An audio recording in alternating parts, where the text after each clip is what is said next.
I think at this point in history, we all know that plant milks are better for the planet than dairy milk. But here's a surprise twist. One of the most popular plant-based milks is linked to wiping out the rainforests. Today, we're gonna break down the truth about oat, almond, and soy milk, their environmental impact, their health perks, and stick around to the end because we're gonna talk about a couple different ways that you can make your own guilt-free. And for regular viewers, stick around to the end for the shoutouts because today we're just gonna dive right into the video. So before we get into the specifics, let's just give some context as to why deforestation is bad. Imagine the Earth's lungs. Now imagine we take a chainsaw to them. Forests pull carbon out of the air, they pump out oxygen, and they essentially keep our planet from becoming a non-stop sauna. Cut down our rainforests and then poof, all of that carbon goes back into the atmosphere, making global warming worse. Plus, you are bulldozing homes for millions of species, plants, animals, insects, some that we haven't even discovered yet. Oh, and if you like things like clean water, healthy soil, and actual rain, yeah, forests handle that too. Long story short, no forests equals hotter planet, fewer animals, dirtier air, and grumpier humans. That's right, we can get grumpier. Let's start with a plant-based vegan classic, soy milk. For those of you well-researched nerdy types, you probably know that most soy is actually grown for animal feed, not your morning latte. Regardless of that though, it is still tied to the same supply chain that has been bulldozing the rainforests for decades. I just want to get this stat right. In 2006, the Amazon soy moratorium swooped in and dropped soy-linked deforestation to just 0.2%. It's pretty amazing. But now, there is new legislation threatening to scrap those protections. And that means more chainsaws, more forest loss. So yeah, your soy cappuccino is not single-handedly destroying the rainforest, but every single time you have one, it's like casting a little vote into that system. So what do you do about that if you just love your soy milk or soy latte? Well, I'm gonna talk about it way later on in the video, how to make your own.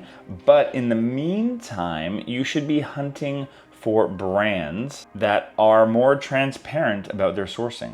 You can have a delicious soy latte without the side order of deforestation. Here are some recognized certifications for deforestation that are soy-free.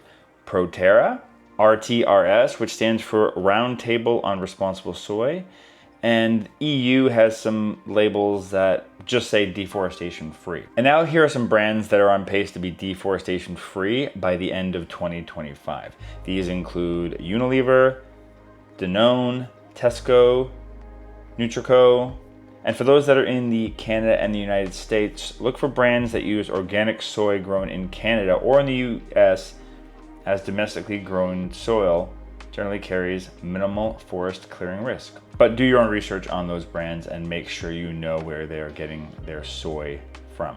So I live here in Ontario and there are a lot of soy farmers here in the southern western region. They used to actually grow tobacco there, but a lot of those farmers converted over to soy. So a lot of the soy that we consume here in Ontario comes from there, but that's not necessarily true depending on where you live in the world. So like I said, do your own research based on where you live and the products that are available to you. Next up, almond milk. Technically speaking, this is a low carbon, low land use champ. However, it consumes water like it's been wandering the desert for a week.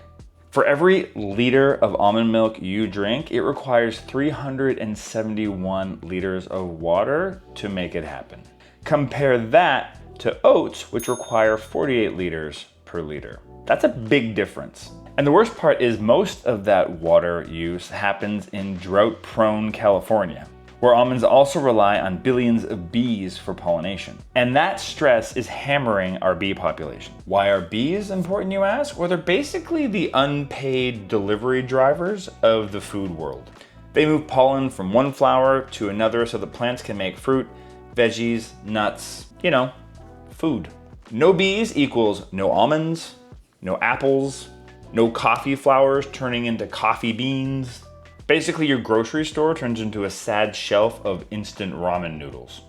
But it's not just about food. See, bees help to keep the ecosystem balanced. That in turn means healthier soil, more flowers, and more habitats for other critters, like this guy. You mess with the bees and the whole system collapses. Don't mess with the bees. So environmentally speaking, almond milk's carbon footprint isn't awful, but its water usage, not great. So that brings us to oat milk, which I like to think of as the Goldilocks option. It's not too much of this, it's not too much of that. It's kinda just right. It has low water use, a decent land footprint, and it tastes nice and creamy inside of your coffee. In fact, the best plant-based ice creams out there are usually made with oats, because creamy. Let me just read you some other fun facts about oat milk. Nutritionally, it's higher in carbs and fiber than almond milk, which can be a plus if you're using it for like a smoothie or a post-workout shake. And oats grow really, really well in cooler climates, so they're usually not linked to deforestation. So let's do a quick little health check for all of these milks. Almond milk, lower in calorie, vitamin E rich, but often fortified. Oat milk, higher in carbs, fiber, and some protein. It's usually fortified as well. I'm talking about the ones that you get in the store, obviously. And last but not least, soy milk. So it's the highest in protein. It's probably the closest to actual milk nutritionally, but you've got that pesky problem with deforestation. So how do we sidestep those environmental headaches? Well, we make our own. Now keep in mind, if you make your own, you don't get the fortification that comes with some of those, but most of those things you can get from just eating a whole food plant-based diet anyway, so let's not freak out about that. I've already made a video showing you how to make your own plant milk using just a blender, some water, and your nuts or oats or whatever you want to use. So I'm going to show you how to do that right now. One of the most consumed products that people don't even necessarily associate with being plant-based is non-dairy milk. So that's almond milk, oat milk, cashew milk, soy milk, and people spend hundreds of dollars a year buying it in the store. But I'm going to show you how to make your own. Today, we're using oat milk, but the same process works no matter what you're using. So all you really need is a high-speed blender and a nut milk bag. So the first thing we're gonna do is put 4 cups of water into our blender, and then we're gonna add a cup of oats. Put the lid on, and then we're gonna crank it on high for 30 seconds to about a minute, just until everything's nicely combined. After that, we're gonna pour it into the nut milk bag and capture it inside a large container. It's a bit messy, so you're gonna want as big a container as possible. And this is where you see why it's still called milk, because you literally have to milk the bag just to squeeze all that wonderful goodness out. So the cleanup for this is, a bit of a thing with a nut milk bag, but I know some people will also use the refuge inside of here to make cookies and other things. Why buy it at the store when you can milk it at home? So this amount fits into a large mason jar. There you have it. Now you've got oat milk. So this stores at least 4 to 5 days inside the fridge. You're gonna notice that it'll separate. All you have to do is give it a good shake and then it's ready to use. Non-dairy, plant-based milk. If you have a little extra time and the right tools, there's no reason why you need to buy it at the store. Now, for those of you that are saying, well, that looks like a lot of extra work and cleanup with the squeezing and the milk bag and all that kind of stuff, here's another option that requires a little bit of an investment up front, and that is the Milky Plant System. Not a sponsor of this video, so if you have a different product that you prefer, that's great. We actually have a slightly older model of the Milky Plant. The newer ones create, I think, double the amount. So it's even less work than we have to do currently. But I still don't find it's that bad because these things are super, super easy to clean. The added benefit to making your own milk from something like this is you get to have whatever variety you want. I like to use a combination of pumpkin seed and either cashews or oats. I find that's the best texture for me. That is not a milk I would ever see in the store. Now, for those that are asking, how do I do my own soy milk from scratch? I'm gonna get to that in 1 second. But first, as promised at the beginning of this video, I'd like to give a quick hello to some of you that said hello to us in the comments down below. Angela from Holly, Michigan. Rhonda from Cheshire, England. Sansar from India. Angela from Romania. Sandra from Cornwall, United Kingdom. Mickey from Sweden. Nicole from the Green Mountain Falls of Colorado. Heather in Washington State. and Lacey from Duluth, Minnesota. If you're looking for a shout out here on the channel, all you have to do is say hello to us in the comments down below. Let us know who you are, where you're watching from, and what is your favorite plant-based milk, and what do you use it for? Let us know. I'm very curious about that. And if you want to bump up on that shout out list, you can always join us over in our Mighty Network for that perk, along with many, many others. And you can get that all for the price of a crappy cup of coffee a month, with which you can use your own favorite non-dairy milk.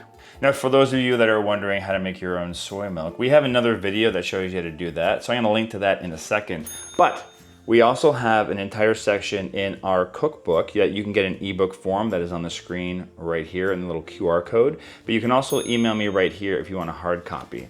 And we have got a whole section right here on how to make your own soy milk, your own tofu.